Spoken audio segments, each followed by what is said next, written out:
Around the local park together in the sunshine, but it's not been the easiest of journeys getting here.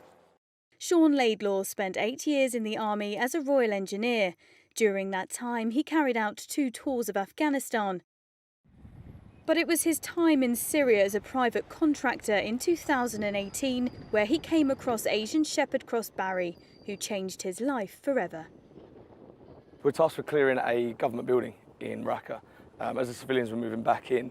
And as we lifted up this sort of door-sized concrete plinth, there was kind of like what a small cave had been formed in the collapse of the building. And she was in there she was the only one alive. Her mum had been crushed and the siblings starved to death. She saw us, didn't know what was going on and darted off. And we didn't see her again for the rest of the day. After 3 days, a terrified Barrie grew to trust Sean, and the two became inseparable. When we went back, I sort of said to the lads, I said, right, we're going to take her today. It's possibly our last day here on this task, so we'll take her. So I had to put my sort of gloves on, and I just dove my hands in, grabbed her, and she just didn't even sort of make a sound. She just laid there and she fell asleep. Barrie came on every single task with us. She was definitely part of the team, loved always being there with us. She hated being apart from me or anyone in the team, really. It was always someone's job on that day. If something went wrong, you grab Barrie, also these bits, and you throw them straight in the car. Within the first few days of Barrie being back on our camp, all of us realised how much having a puppy like this was helping. She said do it properly. She said you're not doing it right. And how did you come up with the name Barrie? I saw her, or at the time I thought him, in the rubble, and I just said, oh, Barrie. And that was it. It was just the first name that came into my mind. I didn't even think about gender. It was just, oh, there's Barrie, and it was just given.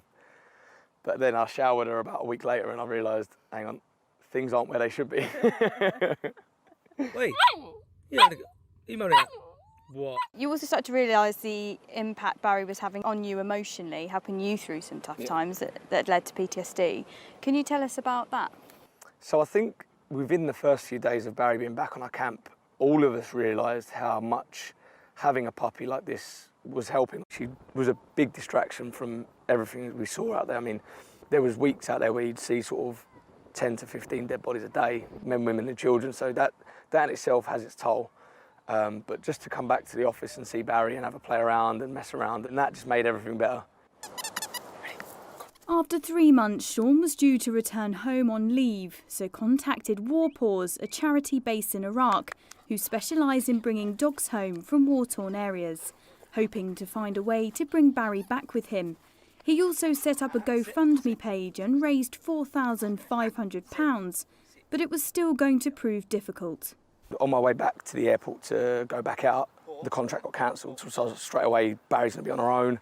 I contacted my boss out there and he said, look, don't stress too much, I'm going to be here for the next month or so, she's looked after. We ended up taking Barrie to a few sort of lorry drivers and stuff that could get her across the border a little bit under the radar.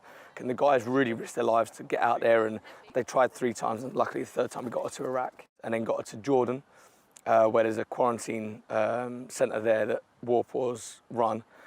And the biggest issue was Barrie didn't want to be in a cage, so she had to go in a cage in a plane and she just didn't want to do it. Luckily, one of the vets were coming back on a plane to Paris, and then they were forwarding from there.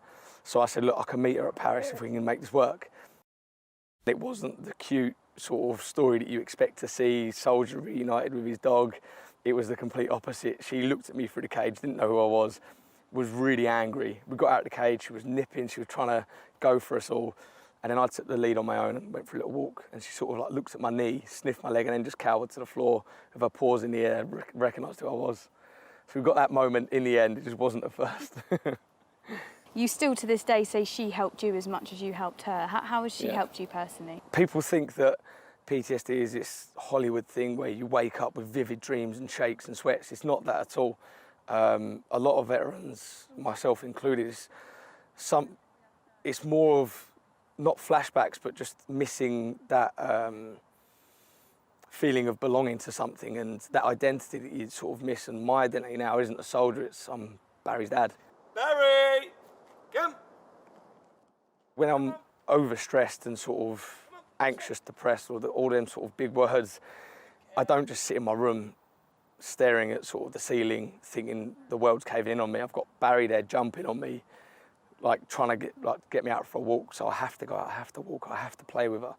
As annoying as it is at the time, an hour later, I'm glad I've done that now. I'm glad I got outside. So she really helped sort of drag me out of wherever I am. And a book's even been released now about your journey. I mean, reliving it all was hard, but getting it off my chest into a story and describing it to people really, really helped me. Veterans are contacting me, sort of saying I really appreciate the honesty in the book because they didn't want to be that honest with people, and it's kind of given them the courage to talk to family members or friends or someone about how they're feeling.